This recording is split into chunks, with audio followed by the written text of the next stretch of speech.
It should have been the happiest day of our lives. Esther and I were to be wed in the middle of August after a months-long courtship. The plans had been made, the feast was being prepared, and I was a nervous wreck. How could I not be? We formally met last fall at the Harvest Festival, though we'd been aware of each other our whole lives. In a small town like Spruceville, Ohio, everybody knew everybody. Her father didn't like me, which I suppose is common for those who have daughters who fall in love, and her mother was too busy taking care of the younger children in the family to pay any mind to what her eldest child was doing with her life.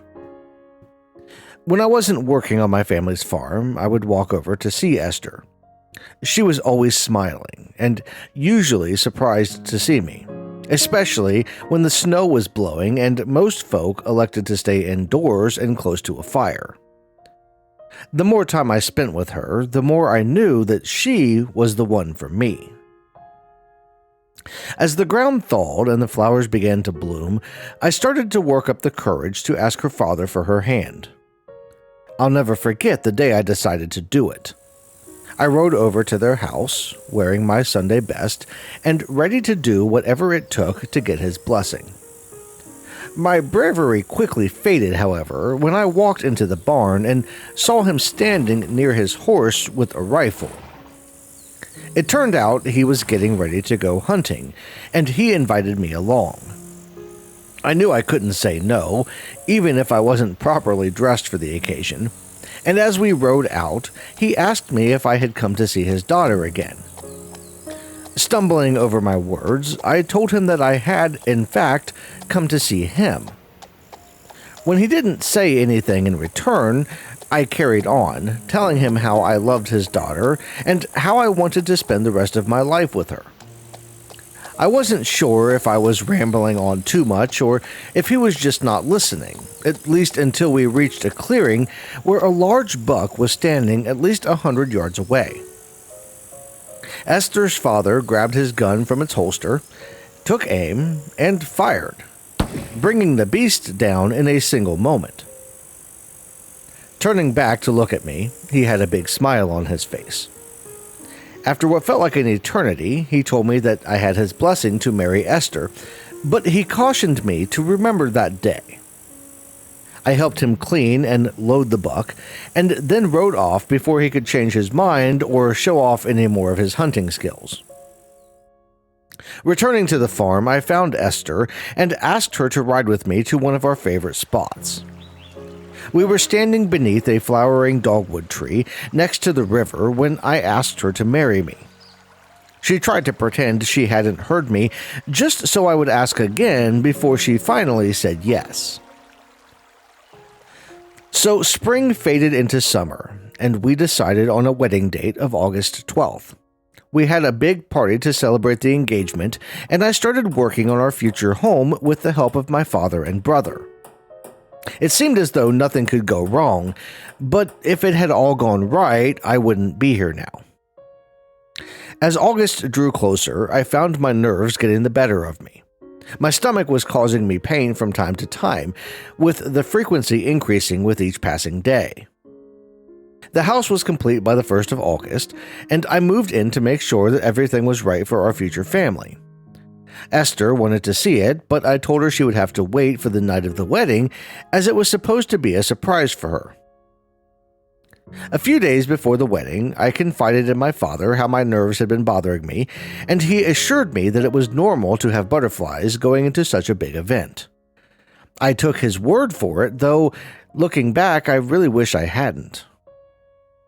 The day before we were to be wed, I found myself in more pain than I'd ever felt in my life. Not wanting to be a bother to anyone, I decided to take a walk to try to calm down. There was a trail near my new house that went along the river, and I thought the calm sound of the water trickling would help me relax and ease my mind and body. As I walked, though, I found the pain growing worse and worse, until I felt like I was about to split open.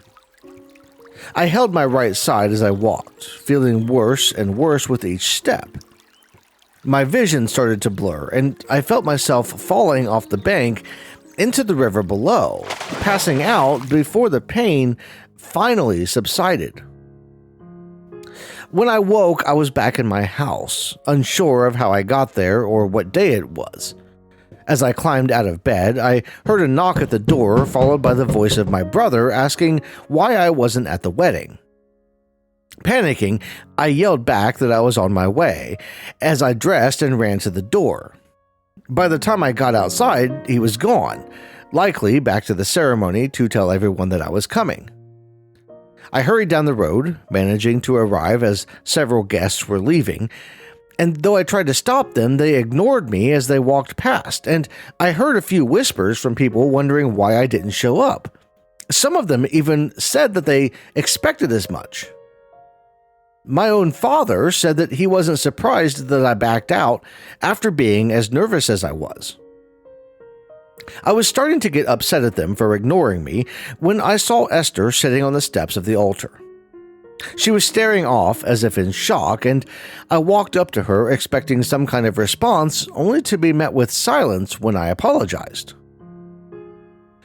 I reached my hand out to touch her shoulder, but it went right through.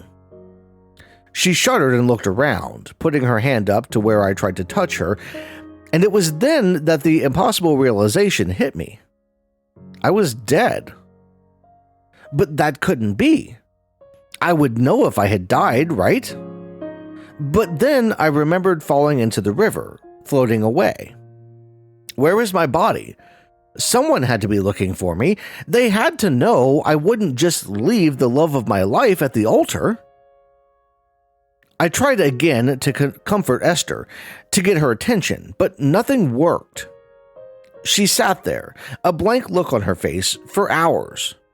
All the guests had gone home, and the food was starting to spoil before her friends finally convinced her to go inside and lie down.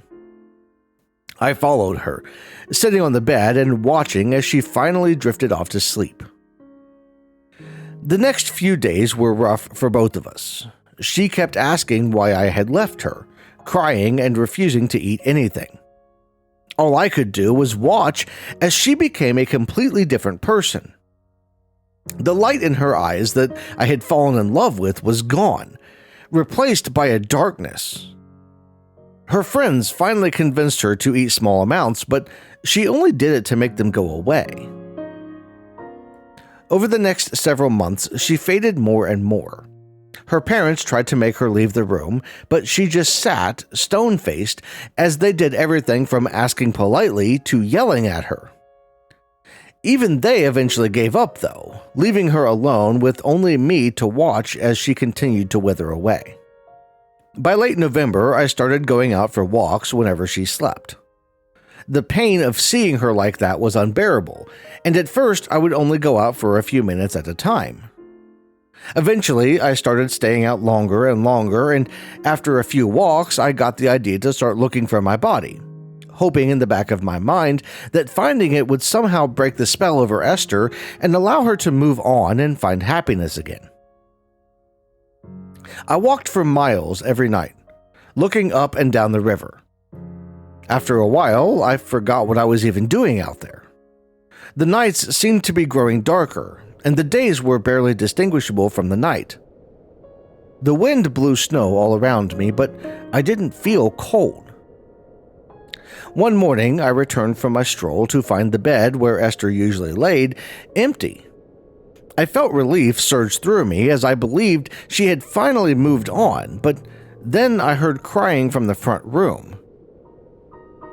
Walking through the house, I found Esther's mother on a chair near the fireplace, sobbing into her hands. The rest of the family was gathered as well, but Esther was nowhere to be seen. I was only able to take in the scene for a moment before it faded, darkness taking over again. As the light returned, I found myself in the cemetery. It was spring, and a crowd was gathered around one of the graves. As I walked up, a feeling of grief overwhelmed me, and I heard someone say that she died of a broken heart. As I looked around at the crowd, I saw someone dressed in white standing at the gates of the grounds.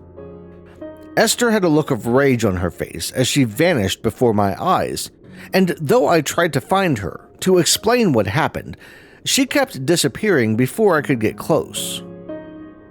I walked constantly around town, looking for her. She would show herself from time to time, always with a look of hatred before leaving again. The buildings around us faded and crumbled, but we remained. The small town became nothing more than a legend, and we stayed. Some days I don't even remember why we do this, play this little game. Some days I can't remember why it was supposed to be the happiest day of our lives.